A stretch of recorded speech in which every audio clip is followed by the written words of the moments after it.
थांबा, तुम्ही घाऱ्या करायला घेताय का? मग काही महत्त्वाच्या टिप्स आहेत ते जाणून घ्या आणि मगच घाऱ्या करायला घ्या.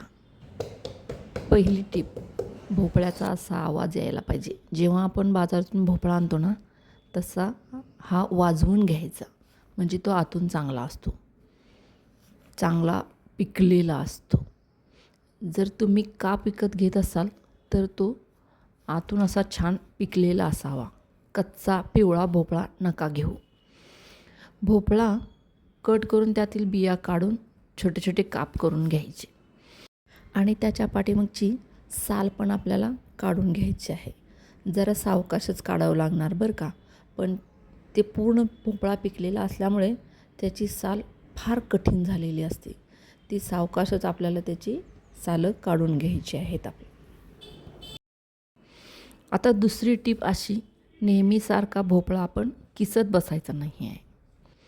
आपल्या बायकांना नेहमी सारखी कामे पटापट व्हावीत अशी वाटत असतात ना, म्हणतात ना झटपट पटापट लक्ष्मी घर के अंदर.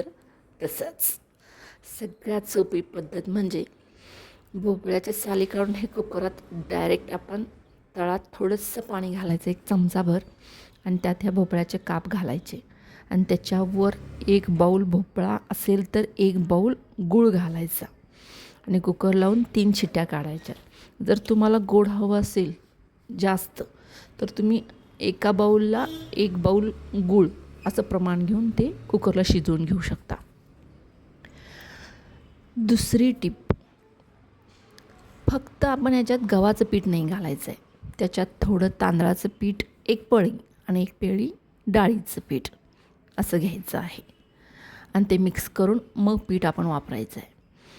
चौथी टीप, हे सारण पूर्ण गार झाल्याशिवाय आपण मळून घ्यायचं नाही आहे. गार झाल्यानंतर थोडं मीठ घालायचं आहे, थोडं सुंठ घालायचं आहे आणि मग पीठ घालून जेवढं पीठ बसेल ते घालून आपण हे मळून घ्यायचं आहे.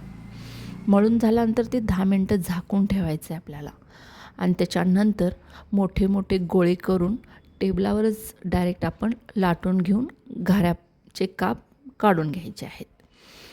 कणिक जास्त घट्ट मळू नका, ते थोडं सॉफ्टच असावं, म्हणजे लाटायला सोपं जातं आहे.